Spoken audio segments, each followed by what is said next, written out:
अरे मैं क्या कहूँ और जयवंत, बस इस प्रोजेक्ट पर काम करते करते अब तो सभी चीज़ें बाय हार्ट हो चुकी हैं मुझे। ये प्रपोज़ल एक अलग प्रपोज़ल है, लेकिन इसमें जो बिज़नेस आइडिया और बिज़नेस प्लान है वो सबसे हटकर है। अगर ये प्रोजेक्ट एग्जीक्यूट हुआ तो उससे जो लेजिटिमेट फ़ायदा होगा वो तो हमें बहुत फ़ायदा देगा ही, लेकिन इसके आड़ में छुप कर हम जो दूसरा बिज़नेस करने वाले हैं उससे तो हमें करोड़ों का फ़ायदा होगा। गोपाल दास भी वो गिनते गिनते थक जाएगा और हम दोनों भी। हाँ, इसमें रिस्क तो बहुत है, लेकिन डमी मैनेजमेंट बनाकर हम वो सब टैकल करा सकते हैं। इसमें हमारी कोई साइनिंग अथॉरिटी भी नहीं होगी, वो काम तो एकदम सेफ है। यहाँ डमी मैनेजमेंट भी है, कोई साइनिंग अथॉरिटी भी नहीं है हमारी। गोपाल दास जो इतने रिस्क ले रहा है हम सब के लिए, मार्केट में अभी मुख्य सेवक जी भी हमारे साथ जुड़ चुके हैं। तो इतना सिंपल क्राइम आज की दुनिया में तो किसी नेता को ही करने को मिलता है, हम जैसे बिजनेसमैन को नहीं। हमें इस बारे में हमें लकी समझना चाहिए कि हमें ये मौका मिला हुआ है और इसका हमें भरपूर फ़ायदा उठाना ही होगा किसी भी हालत पर। क्यों, तुम क्या कहते हो इस बारे में? हाँ, मैं भी यही सोच रहा था जनार्दन। देखते हैं ये कितने दिनों तक चलता है। वैसे बुड्ढे पर तो मेरा इतना भरोसा नहीं है, लेकिन जैसा उसका सर्कल है और दूसरों को दबाव में डालकर अपने काम निकालने की जो उसकी आर्ट है, कला है, उसे देखकर तो उसके साथ जुड़ने में एक अलग ही मज़ा आता है। ऐसा नेता हमें बार बार कभी नहीं मिलेगा। वो सच में अपने फ़ायदे की बात सोचकर अपने पार्टनर्स को भी खुश रखने का दम रखता है, जो एक बहुत कम चीज़ होती है मार्केट में। वरना यहाँ तो बहुत सारे धोखेबाज भरे पड़े हैं जो अपना काम निकल जाने के बाद बाकी पार्टनर्स को आत्महत्या करने के लिए छोड़ देते हैं। तो इसलिए गोपाल दास के साथ काम करना हमारे लिए एक अच्छी बात होगी। और जैसा कि तुमने कहा, इस मीटिंग के हिसाब से हमें बहुत कुछ सीखने को मिलेगा, देखने को मिलेगा। वो चीज़ें तो हमें आगे जाकर बहुत फ़ायदा देंगी। एटलीस्ट हमें ये तो देखने को मिलेगा कि लेजिटिमेट वेज को छोड़कर बाकी चीज़ें क्या होती हैं और कैसे काम कर सकती हैं अपने काम को आगे बढ़ाने के लिए। तो ये एक सही मौका है हमें अपने आप को अपडेट कराने के लिए। और वैसे तो मीटिंग तो मुख्य सेवक जी के साथ है, तो हम वैसे ही वीवीआईपी बन चुके हैं आज। और क्या चाहिए हम सब के लिए। वैसे गोपाल दास ने कुछ और बात कही तुमसे जनार्दन? कुछ खास नहीं जयवंत, बस वो यही मीटिंग के बारे में बात कर रहा था। हाँ, एसीसीएस का जिक्र तो ज़रूर हुआ उस बातचीत में। बुड्ढे का कहना है कि हमें एसीसीएस को फ़िलहाल कुछ नहीं बताना है इसके बारे में। Let them get to know from government itself. उनको गवर्नमेंट की तरफ से इस बारे में समझ जाने दो। फिर उनके पैरों के तले जो ज़मीन खिस उसे देखने का जो आनंद है, उस आनंद का मज़ा लेते वक्त हमें हमारे काम में आगे बढ़ने में एक अलग ही एनकरेजमेंट मिलेगी। बुड्ढा एसीसीएस से बहुत उखड़ा हुआ था। एसीसीएस के सभी टीचर्स, प्रोफेसर्स और वो प्रताप राव चौहान को लेकर बुड्ढे के मन में भी बहुत सारा गुस्सा पनप रहा है, जो हमारे दिलों में भी पनप रहा है जयवंत। बस उसी गुस्से का फ़ायदा हमें इस प्रपोज़ल में उठाकर लेना होगा ताकि हम हमारे चीज़ों में कामयाब हो। क्या क्या कह रहे हो तुम? एसीसीएस के बारे में बुड्ढा इतना सेंसिटिव है कि उसे वो प्रताप राव चौहान और उसकी टीम को लेकर इतना सारा गुस्सा है? वाह, मुझे तो ये चीज़ अब पता चली कि बुड्ढे को भी उससे लेकर कुछ रंजिशें हैं।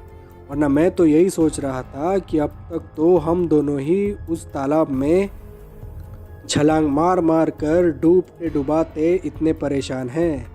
लेकिन सुनकर अच्छा लगा कि गोपाल दास जैसा इंसान भी एसीसीएस के हाथों परेशान है, स्पेशली उस प्रताप राव चौहान के हाथों, जो अपने आप को एक बहुत बड़ा सूरमा समझता है राजनीति का। अब देखते हैं। इस गोपाल दास की रणनीति बहुत अच्छी है कि गवर्नमेंट के हाथों ACCS को इस प्रपोज़ल के बारे में समझे और तब तक उन्हें इसके बारे में कानो कान कुछ खबर ना हो, ताकि हमारा काम आसानी से आगे बढ़ सके। ये सच में एक कमाल की बात है जनार्दन। हाँ, और होगी भी क्यों नहीं जयवंत। सच में हम एक बहुत बड़े बॉडी का हिस्सा होने जा रहे हैं, जो हमारे इस प्रोजेक्ट प्रपोज़ल में बहुत अच्छा काम करके हमें आगे ले जा सकती है। तो हमें इसका फ़ायदा बहुत बखूबी से आगे उठाना होगा और हमें हमारे कॉन्टैक्ट्स आगे बढ़ाने होंगे। इस सब में मुख्य सेवक जी के साथ काम करने में भी बहुत अच्छा मज़ा आएगा, क्योंकि अगर उनके साथ हमारा रैपो जमा हो जाता है तो समझो हमें एक नई दिशा मिल सकती है। लेकिन मुख्य सेवक जी हमें गोपाल दास के साथ एसोसिएट होने के बारे में जानकर हमें ज़्यादा कुछ आगे जाकर तवज्जो नहीं दे सकते। लेकिन अगर हम इंडिविजुअली अगर उन्हें इम्प्रेस कराने में कामयाब रहे, वो हमारी बातों को, हमारे इंडिविजुअल बिजनेसेस को आगे बढ़ाने के लिए हमें मौका दे सकते हैं और ये रैपो हम इस मीटिंग में बना सकते हैं। आखिर हर कोई यहाँ स्मार्ट बिजनेसमैन के तलाश में होता है इस मार्केट में। मुख्य सेवक जी भी वही उस मौके का तलाश करते होंगे। आखिर वो भी तो एक नेता है, उन्हें भी तो किसी बिजनेसमैन की ज़रूरत होगी मार्केट में खड़े रहने के लिए। तो उस हिसाब से हम उनके काम आ सकते हैं जनार्दन। और वैसे हमें अपने प्रेजेंटेशन को आगे बढ़ाना होगा उस दिन। So Friday is the day of our destiny Janardan, और उस हिसाब से हमें आगे बढ़ना होगा।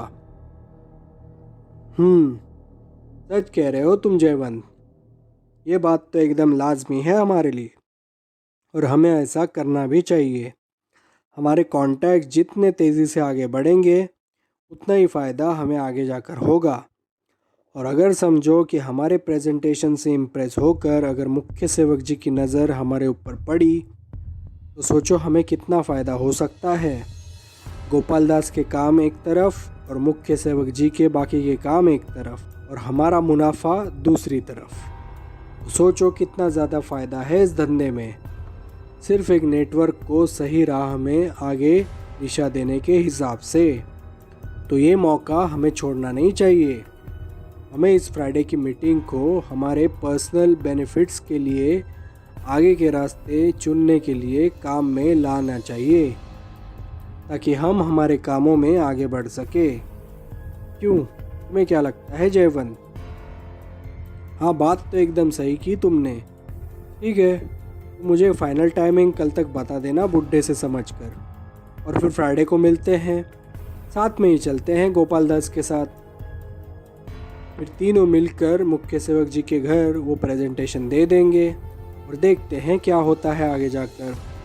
मुझे तो इस बात में और मज़ा आ रहा है कि ACCS को हम इस सब में बहुत अंधेरे में रख रहे हैं इस बार, जो कि एक सही तरीके का रिवेंज है।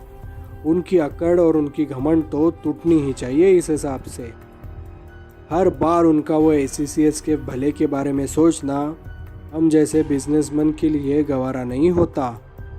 इसलिए उनका घमंड टूटना ही हमारे लिए एक मज़े की बात होगी, और उस बात के लिए मैं आगे देखता रहूँगा हमेशा। ठीक है, हमें इस बारे में आगे सोचना ही होगा जनार्दन।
ओए भाई ईश्वर, वो देख, वो देख सामने। और क्या हुआ शाहिद, सामने क्या देखूं? अरे देख तो भाई, वो देख एकता चली आ रही है। ओह गॉड, ये देखो एकता। वाह, how she is looking today. वाह यार शाहिद, क्या नज़ारा है। एकता और इस ट्रेडिशनल अटायर में कितनी सुंदर दिखती है यार शाहिद। हाँ यार ईश्वर, सच में एकता भी ऐसी चीज़ है कि बाकी सब चीज़ें एक तरफ और एकता दूसरी तरफ। सच में यार, उसकी सुंदरता तो एक अलग चीज़ है, लेकिन उसकी सात्विकता एक सच में एक अजूबा है ईश्वर। सच में यार, देख उसे, कितनी अलग लग रही है यार। हमेशा दिखने वाली एकता एक तरफ और आज दिखने वाली एकता दूसरी तरफ। देखो तो सही, हर कोई उसके पास ही देख रहा है, हर कोई उसकी सुंदरता को निखार रहा है। देखो, अरे ये क्या है, रवि को तो देखो, उसने तो आंखें ही चुरा ली। वाह यार, क्या सुंदरता है, क्या सादगी। इसके सामने तो मेरे शेर भी फीके पड़ जाएंगे। क्या नज़ारा है, वाह। एकता को देखते ही दिल खुश हो गया ईश्वर, सच में। माधुरी और प्रीतम को तो देखो, और कीर्ति को भी।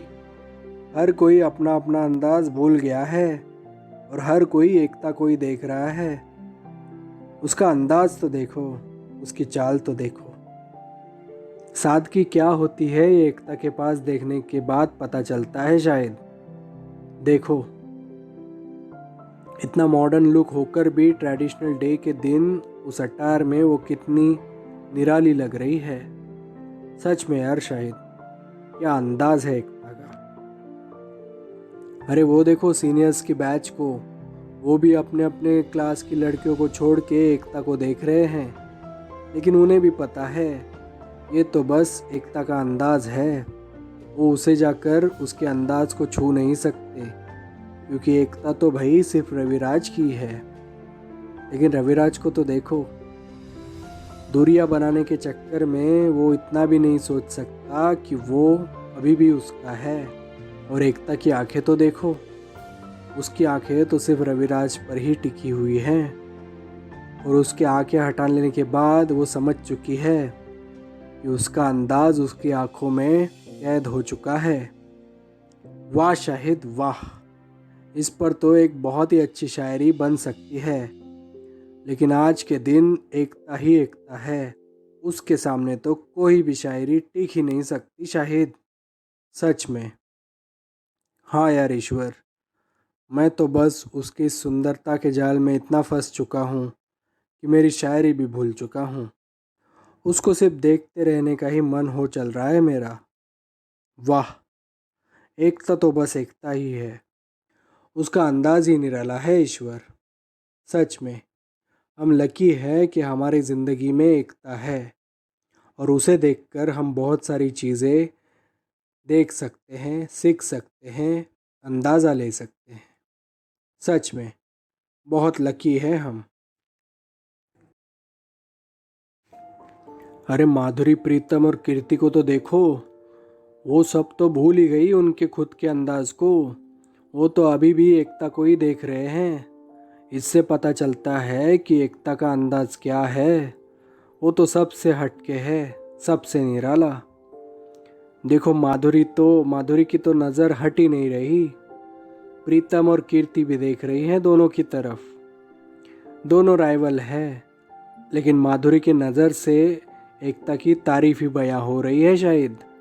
सच में एकता का अंदाज ही निराला है, उसका कोई कंपटीशन हो ही नहीं सकता। देख भाई क्या अंदाज है, सिंपली आउटस्टैंडिंग, ट्रूली मेस्मराइज्ड। सच में यार शायद। ईश्वर, सच कहा तुमने। इसके सामने तो मेरी शायरी भी फीकी पड़ जाएगी। क्या अंदाज है एकता का, ऐसा लगता है कि घंटों उसे ही देखा जाए। आज तो भाई जन्नत नसीब हुई इस ट्रेडिशनल डे के दिन। सब मज़ा एक तरफ और एकता को देखने का मज़ा एक तरफ। दिल तो यही चाहता है कि एकता और रविराज एक साथ हो जाए। शायद आज के दिन वो हो जाए, लेकिन ऐसा होगा नहीं। लेकिन ये पगला दिल यही चाहता है कि आज के दिन अगर वो दोनों एक हो जाते तो सच में जन्नत नसीब हो जाती हमें बैठे बैठे यहाँ धरती पर। क्यों, तुम क्या कहते हो ईश्वर? हाँ यार, शायद सच में यार, आज अगर ये दोनों एक साथ होते ना तो सच में कयामत ढा देते आज पूरे कैंपस में। उन दोनों का अंदाज ही निराला है। वो दोनों बने तो हैं सिर्फ एक दूसरे के लिए। उनके अलावा कोई और दूसरा हो ही नहीं सकता यहाँ। सच में एकता को अलग यहाँ देखकर भी एक मातम है हम सब के लिए। वो सिर्फ और सिर्फ रविराज के साथ ही देखी जा सकती है।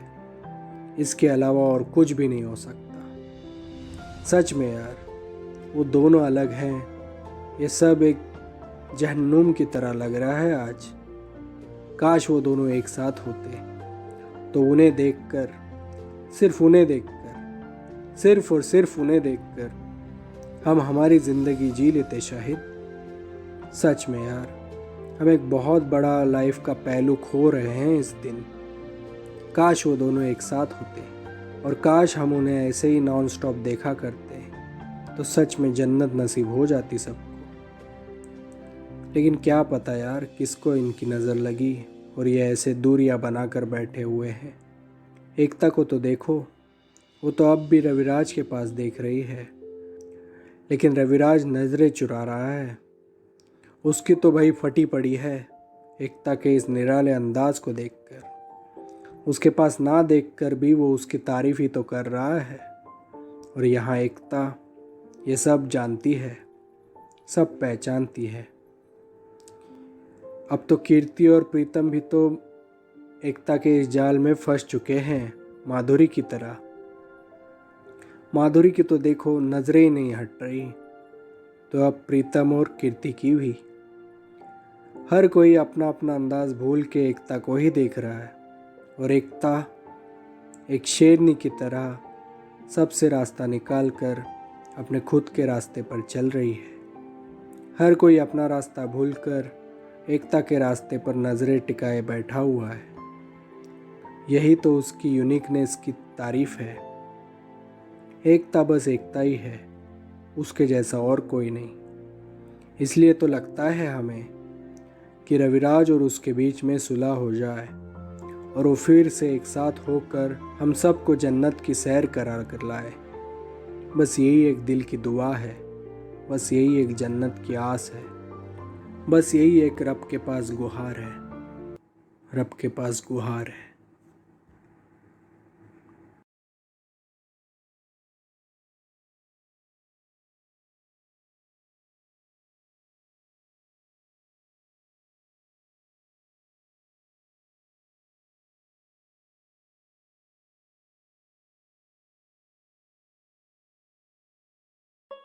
और भाई शाहिद, कितने गिफ्ट जीते गेम्स में?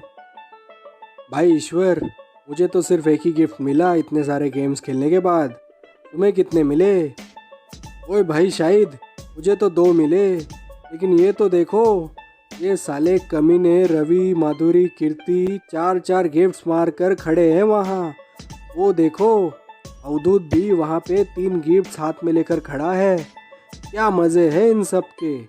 ये लोग तो ऐसे हैं, जहाँ भी फावड़ा मार दे पानी ही पानी निकाले वहाँ से।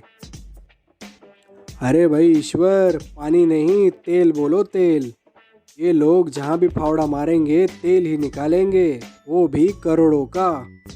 देखो हर कोई वहाँ पे 2 से ज़्यादा गिफ्ट्स लेकर खड़ा है। सच में सब ने इतना एंजॉय किया इन फन गेम्स में कि हर कोई वहाँ पे 2-4 गिफ्ट्स लेकर खड़ा ही है। वो देखो कितने खुश नज़र आ रहे हैं। श्रीनिवास तो देखो, उसको तो सबसे ज़्यादा गिफ्ट्स मिले, 5 के ऊपर हैं। सच में यार, ये तो सच में बहुत मज़े वाली बात हो गई यार, वे फन गेम्स वाले।